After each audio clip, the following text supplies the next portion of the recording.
Mesdames et messieurs, bonsoir et bienvenue à cette émission de On s'en parle. On l'a surtout connu comme conteur et chevaucheur d'orignal. Récemment, il a ajouté une autre corde à son arc, soit bilan de vie, bilan de carrière. Alors, mesdames et messieurs, avec grand plaisir, je reçois de Rouyn-Noranda M. Guillaume Beaulieu. Guillaume, bonsoir. Bonsoir. Merci d'avoir accepté cette invitation-là, Guillaume. C'est très gentil à vous. Ça fait grandement plaisir. Et d'ailleurs, on parle de Rouyn, mais oui. Je suis natif de la Sarre. Oui, exactement. Je le mentionne toujours parce que ça reste au fond de mon cœur. Oui. Effectivement, oui, c'est Guillaume est natif de l'Abitibi-Ouest, plus précisément de la Sarre. Demeure maintenant à Rouyn-Noranda depuis quelques années. En fait, j'ai été à Rouyn, j'ai été au Témiscamingue quelques années et je suis revenu à Rouyn. En fait, là, on a une petite maison, moi et ma copine, depuis l'année passée. Ah bon, OK. Bon, c'est vrai que dans mon intro, je disais qu'on vous a surtout connu comme conteur et chevaucheur d'orignal. Vous étiez venu ici à mon émission il y a peut-être 3 ans passés. Oui. Peut-être 4, le temps passe tellement vite. Oui. Puis, on était comme un peu surpris de ce fameux titre de chevaucheur d'orignal. Et je me souviens très bien que vous l'aviez expliqué. Oui. Est-ce que vous êtes encore conteur et chevaucheur d'orignal? Oui, parce qu'on va aller aussi après là, dans vos nouvelles fonctions. Oui. Mais j'aimerais qu'on revienne, parce que je sais que vous êtes un conteur, mais vous êtes notre Fred Pellerin, si vous voulez. Enfin, c'est sûr que c'est un titre qui est un peu lourd à porter. Plusieurs m'en parlent. Oui. Je ne suis pas exactement comme Fred, mais Ouais, je suis dans un style cousin, disons, de Fred, Okay. de faire du réalisme fantastique, c'est-à-dire on part de quelque chose de vrai, Oui. sur lequel on brode un peu autour, puis Voilà. whoop, là, il y a de l'invention un peu qui rajoute autour. Mais alors oui, je suis toujours conteur. J'ai fait en fait un détour, je dirais, par un autre métier. Je suis revenu au développement régional pendant quelques années et j'ai souhaité revenir en fait l'année dernière à mes fonctions de conteur que j'avais occupées à temps plein, en fait, à être un artiste, un travailleur autonome à temps plein pendant 5 ans. Alors après quelques années à autre chose, je suis revenu à ça. Et si on veut, là, à partir du moment où je m'étais lancé la première fois, ça fait exactement 10 ans maintenant. Okay. Donc, c'est sûr que là, à ce moment-là, pendant quelques années, j'en ai fait plus le soir, la fin de semaine, je vous dirais. Mais là, je reviens, comme ce que j'ai fait dans les premières années, en faire à temps plein. OK. Et chevaucheur d'orignal. En fait, bon, pour rappeler, c'est sûr qu'il y avait un orignal que j'avais croisé sur lequel j'ai pu embarquer dans le rang 4 et 5 de Beaucanton. Il y a plusieurs années, quand je venais d'avoir mon permis de conduire, là, ça fait un bout de temps. Mais l'orignal, on n'a plus de nouvelles de celui qu'on appelait Tonus. Là, il est décédé probablement de vieillesse, là, quelque part. Mais quand même, il y a toujours cette histoire-là qui continue à cheminer. Et c'est drôle parce qu'à Val-Paradis, il y a quelques mois, je suis allé à l'école là-bas et il y avait des jeunes de Beaucanton, notamment du rang 4 et 5. Et là, écoutez, là, je racontais cette histoire-là, mais pour des gens qui connaissaient très bien le coin. Fait que là, je disais, hey, est-ce que vous avez entendu parler? Je ne sais pas si cet orignal-là a eu des petits. Et est-ce qu'il est possible de pouvoir embarquer, de domestiquer, d'une certaine manière, de pouvoir embarquer sur l'orignal? Puis avez-vous essayé ça? Fait que non, il semble que pas récemment. Mais il faudrait peut-être retenter l'expérience. Alors, peut-être qu'il y a une chance de rechevaucher un orignal. Mais pas le même que vous avez chevauché, parce que ça lui, il doit être, comme vous dites, mort de vieillesse quelque part dans le rang 4 et 5 de Beaucanton. Bien, on se donnait le mot de ne pas tirer dessus dans le cas de chasseur, parce que quand il répondait au nom de Tonus, en callant, ça veut dire que c'était un orignal qui est chumé avec nous autres. Donc, de ne pas toucher à ça. Fait qu'il est probablement mort plus de vieillesse que par une balle dans le coffre. Là. Puis, fort probablement que lorsqu'il est décédé, il a tombé lentement en disant « Guillaume, je m'en vais ». Hein? Ça peut peut-être arriver. Peut-être, mais qui sait? Mais qui sait? Mais c'est parce que je vous dis ça. Je vais en faire un compte, moi aussi, très, très vite, parce qu'il y a quelqu'un qui l'a vu mourir et qui m'aurait dit ça. Ah! Ah, ben je suis intéressé. Tantôt, après l'entrevue, on pourra en parler ensemble. Bon, OK.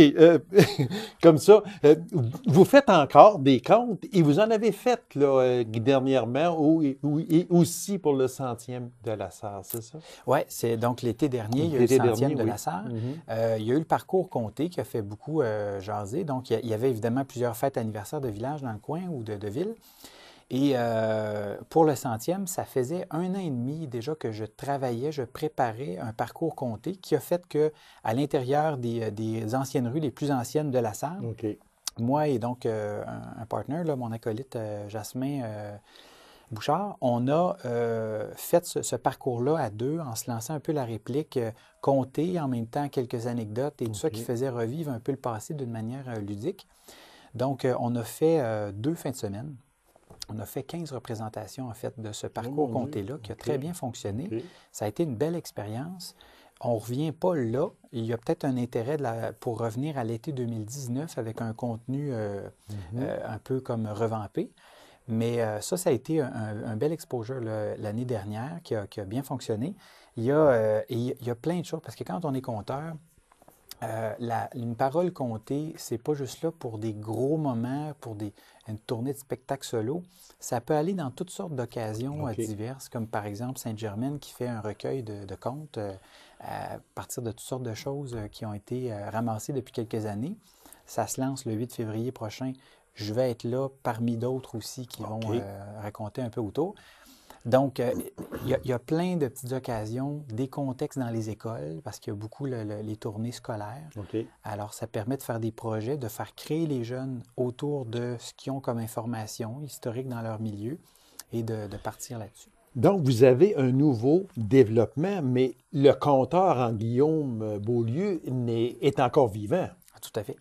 Fait que, ce qui voudrait dire, quand on parle, vous avez parlé du conte lors du 100e anniversaire de la Sarre. Vous êtes promené dans les rues. C'est donc dire que pour monter ce conte-là, ça ne se monte pas du jour au lendemain. Il y a beaucoup. Combien de temps environ ça a pu prendre pour monter ce conte-là du 100e anniversaire?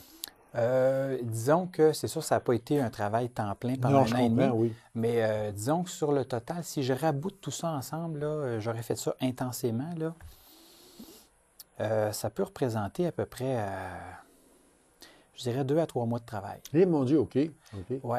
Mais dans le cas qui est là, on sait qu'on va le faire 15 fois. Dans le cas d'une autre festivité où on me demande une demi-heure de création pour un souper retrouvailles, par exemple, une seule fois, des fois, ça se peut que là, on mette peut-être une énergie qui est différente.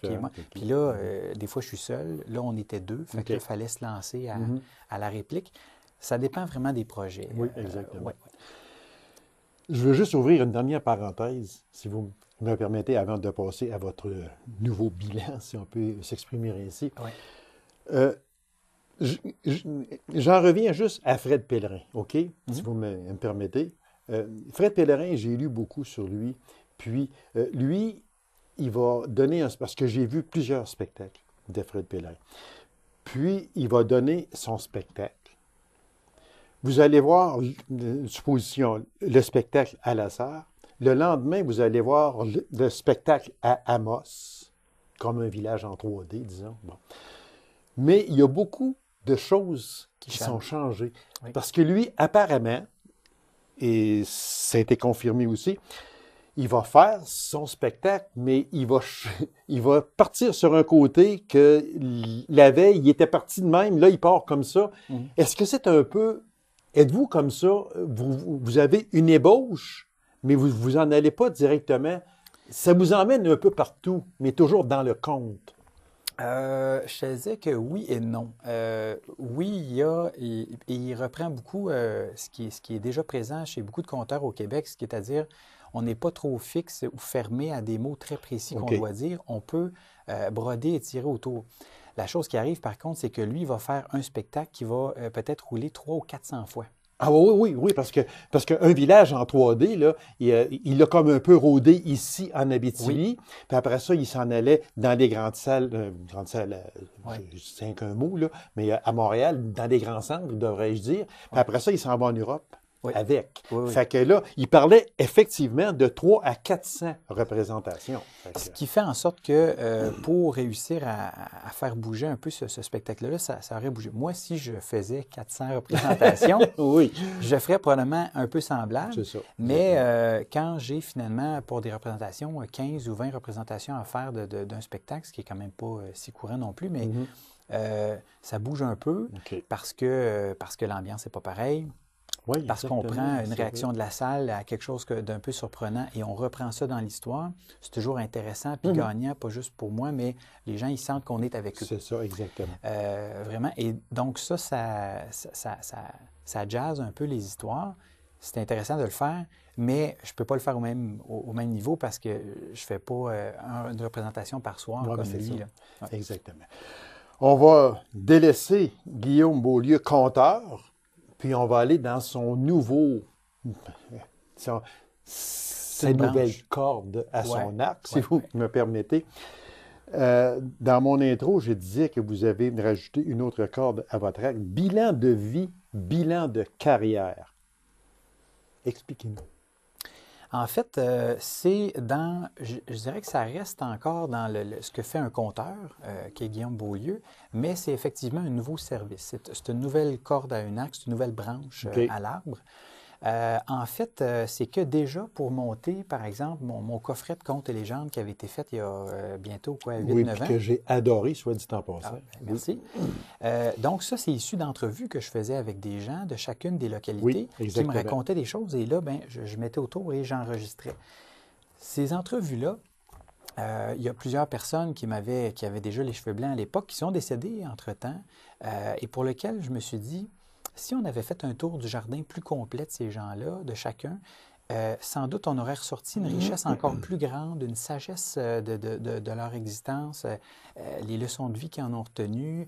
Pour la famille, mis à part le conte qui en ressort, il y a sans doute un intérêt aussi à archiver sur le long terme et à amener des entrevues comme celle-là. Alors, partant un peu de ça et de voir que quand on perd un proche, souvent on se retrouve à se dire « Ah, j'aimerais ça réentendre sa voix, le revoir, répondre justement à certaines questions qui pouvaient être importantes sur les bouts importants qu'il a vécu. » Je me suis dit, pourquoi je ne prendrais pas ce vide-là qu'il y a, ce besoin-là assez grand, et de me dire, regarde, je vais être au service des familles et je vais être disponible pour organiser un certain nombre de questions, d'entrevues par bloc de questions. On prend le temps que ça prend, là, qu'il faut. Et moi, j'organise le contenu autour de l'ensemble de ce qu'on aura ramassé, y compris même des entrevues complémentaires autour des enfants, par exemple, à propos de ce qu'ils ont vécu avec ces gens-là.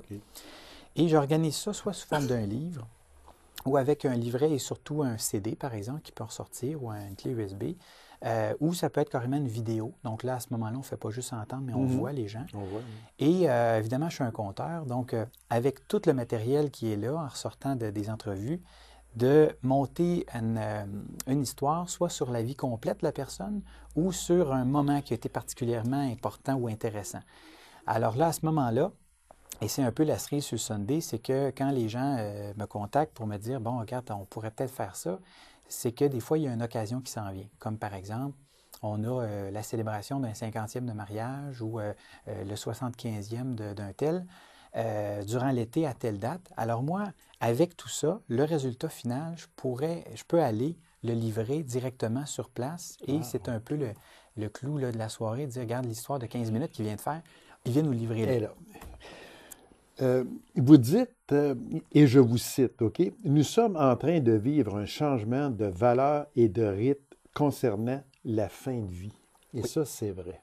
Alors, c'est en fin de compte de parler d'une personne ou à une personne qui est en fin de vie, qui n'est pas en fin de vie, et aux proches d'une personne décédée. C'est un peu avec ça que vous avez à composer.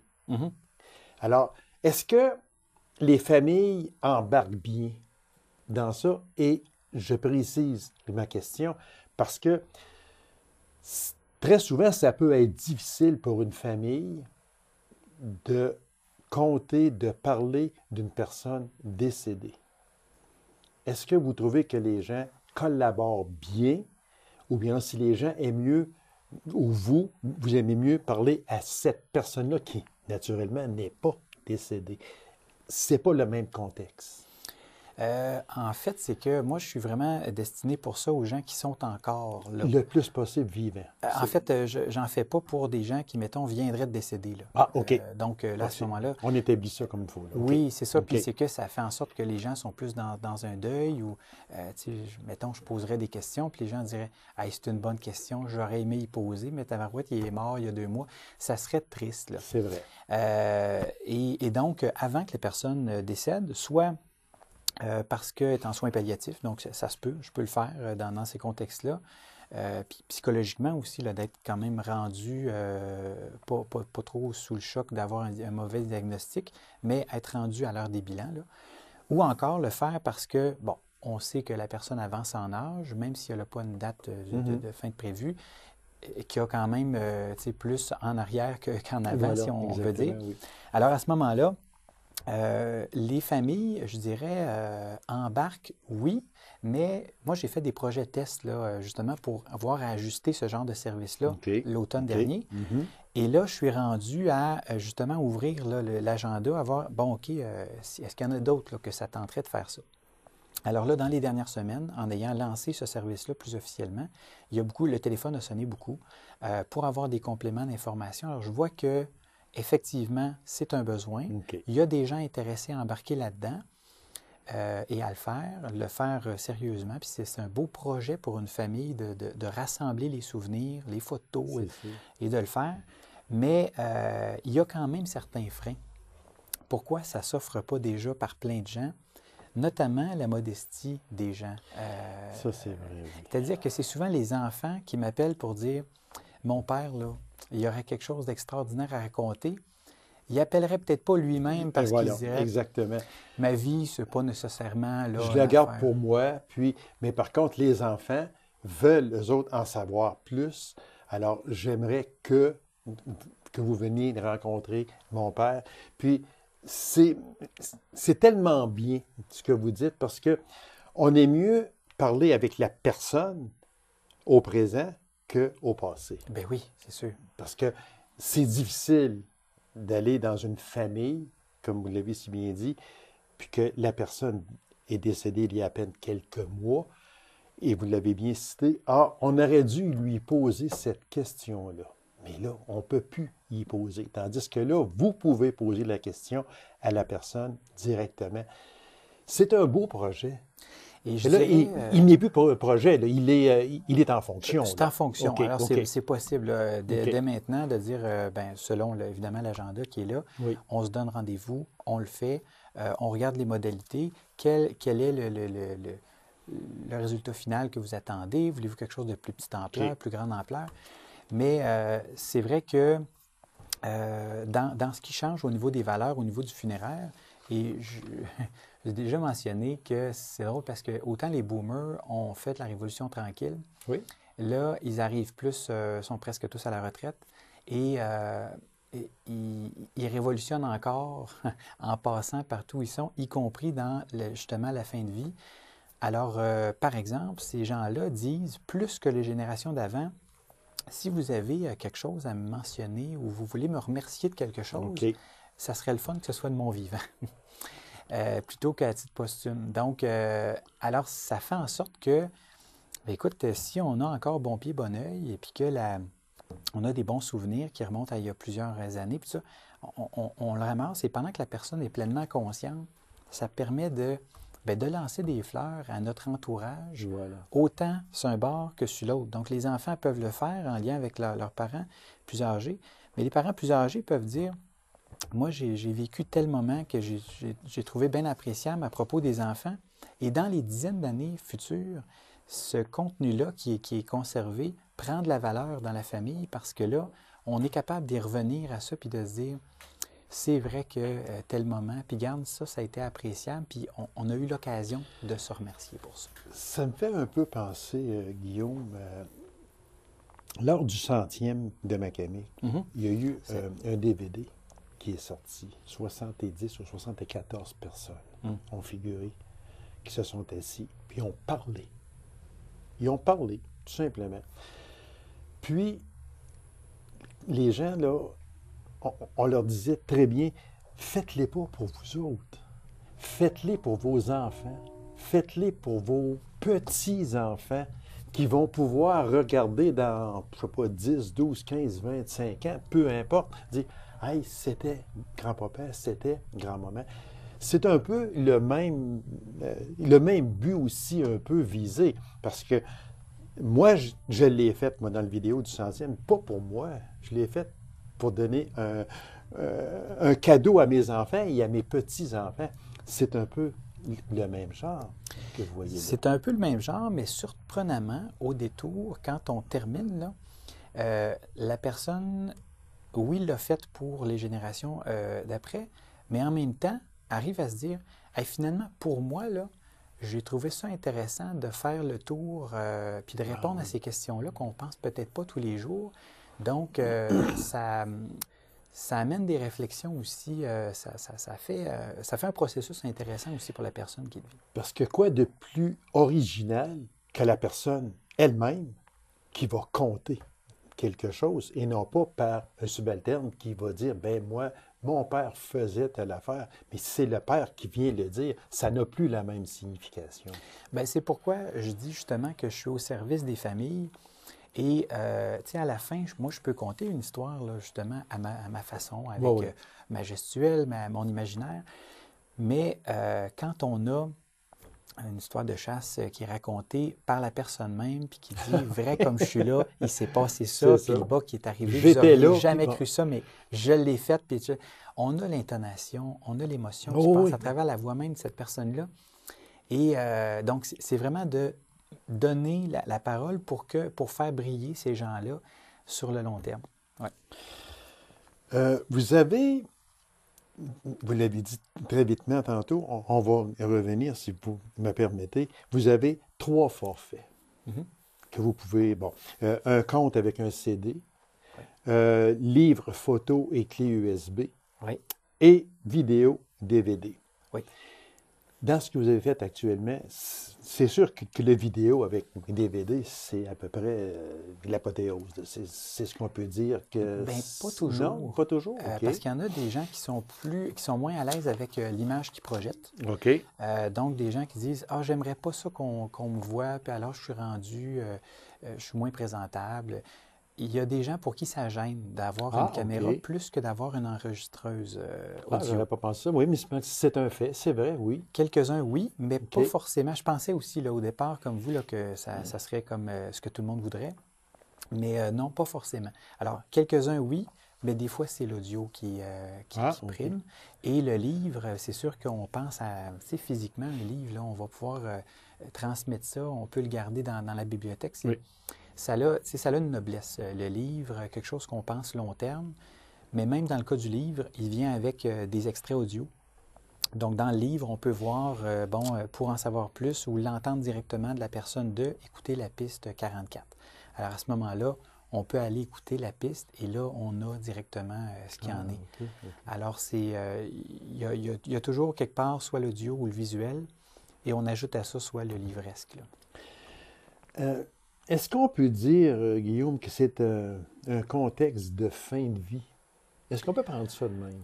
Bien, il y en a pour lesquels c'est vraiment une fin de vie parce qu'ils la voient venir plus proche. Oui, c'est ça. Puis d'autres pour lesquels la retraite vient juste d'être faite et puis ne sont pas encore vraiment dans psychologiquement ce qu'on pourrait dire une fin de vie, mais disons retraite. OK. Fin de vie, retraite.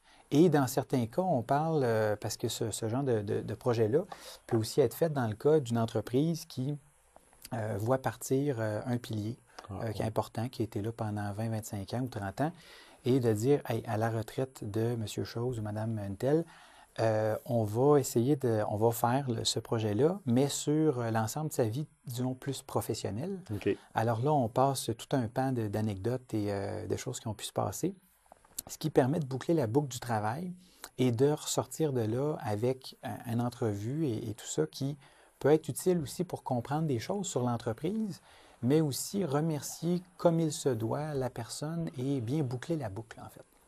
En fin de compte, Guillaume, on peut dire que c'est l'histoire extraordinaire de gens ordinaires. Parce que pour la personne, pour la famille, c'est extraordinaire. Qu'est-ce qui se passe? Mais c'est fait par une personne ordinaire. On peut le prendre sur ce sens-là. Moi, j'ai toujours été convaincu que là où il y a quelqu'un qui est passé, ou un petit patelin, où il n'y a pas un grand nom de l'histoire qui est sorti de là, il y a nécessairement des histoires extraordinaires à en ressortir, et on ne peut pas traverser 70 ans de vie sans qu'il y ait quelque chose d'un peu extraordinaire qui soit ressorti de ça. Oui, c'est sûr, c'est sûr, sûr. Donc, c'est vraiment de faire émerger ça et de mettre ça en lumière pour qu'on puisse en apprendre davantage là-dessus. Et c'est sûr qu'il y a aussi des grands noms de l'histoire. Tu sais, par exemple, la région a connu quelques grands noms. Oui. Et c'est possible de faire ça pour un hommage à un bâtisseur, par exemple, d'une organisation ou d'une institution quelconque. Et là, c'est sûr qu'il y a plus de gens qui pourraient peut-être être intéressés de voir comment ça se fait que telle affaire s'est faite en telle année. Ça peut se faire, mais ce n'est pas forcément obligé d'être un grand nom, un grand décideur. Non, exactement. Tout à fait. Est-ce qu'on peut dire que c'est une biographie? Ce qui existe à travers la province, je vous dirais, l'originalité de l'affaire, c'est qu'il y a un conte, c'est souvent un conteur qui cherche ça et qui crée quelque chose d'artistique en ressortant aussi. Mais des biographes, il y en a quelques-uns. On pourrait dire que c'est une certaine forme de biographie 2.0. Mais dans le cas du livre, ça s'approche effectivement d'une biographie. Mais là, comme il y a beaucoup l'aspect audio qui vient s'ajouter, le conte, c'est comme une biographie bonifiée. Mm-hmm. Il y en a quelques-uns. J'ai appelé des biographes, d'ailleurs, en province pour voir comment ils fonctionnaient. Okay. C'est quoi les embûches au métier, c'est quoi qui est le plus intéressant, tout ça, pour voir si ça m'intéresserait de prendre, au travers des autres contrats de compteurs, du temps substantiel dans mon mois pour faire ça. Okay. Et effectivement, c'est intéressant, mais ça reste quand même... quelque chose qui n'est pas assez connu et pour lequel trop peu de gens pensent à ça, à cette possibilité-là. Il faut dire, ce que j'offre là, c'est sûr, il y a un certain coût qui est associé parce que je vis de ça. C'est sûr. C'est quand même à plus beau coût que ce qui se fait dans le sud de la province par un biographe qui vous écrirait un livre. Là. OK. Un coup que tout est en place, bon, est-ce que vous devez avoir l'approbation de la famille? Ah ben oui. Ça, c'est essentiel. Ça c'est des questions éthiques pour lesquelles j'ai beaucoup réfléchi. Et il y a quelqu'un qui m'a donné un gros coup de main là-dedans avec qui je fonctionne. Eve Gaudreau, qui est spécialisée en accompagnement en fin de vie. Elle est chargée de cours, notamment à l'UQAT. Elle a beaucoup réfléchi. Ça fait 10 ans qu'elle est dans ce métier-là. Et l'éthique, elle a beaucoup réfléchi à ça. Donc, quand, par exemple, on fait une entrevue, on ferait une entrevue sur votre vie, qui serait sans doute bien intéressante aussi, en bout de piste, là, êtes-vous à l'aise avec l'ensemble des extraits qui en sont ressortis, avec l'ensemble du livre? Est-ce qu'il y a des éléments pour lesquels, finalement, vous seriez plus à l'aise de dire « On en a parlé, mais sais-tu, je pense, ça pourrait heurter des susceptibilités, j'aimerais ça leur trancher. » C'est important que les gens puissent... Soient à l'aise avec le produit final, autrement dit. Absolument. Il y a juste 30 secondes à peine, mais j'aimerais que vous nous en parliez, de cette personne de 27 ans qui était atteinte d'un cancer, qui avait 2 enfants. Vous l'avez interrogé, et il est décédé quelques temps après. Oui, ça, c'était un contexte qui est très touchant. Par contre, ça a été d'une grande utilité de pouvoir faire ça, puis on le constate encore plus parce qu'il est décédé là, il y a quelques mois. En fait, on parle à peine 30 ans.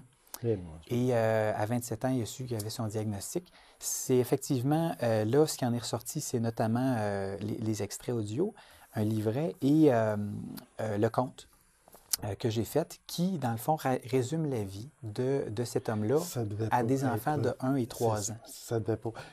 Le temps est terminé. Guillaume, merci beaucoup. On vous contacte sur Facebook si vous voulez. Facebook, il y a mon site web aussi. Et le site web. Guillaume Beaulieu, merci infiniment de votre visite. Ça fait plaisir. Merci beaucoup. Alors, mesdames et messieurs, merci d'avoir été là. On se donne rendez-vous à une prochaine émission de On s'en parle. Au revoir et bonne semaine.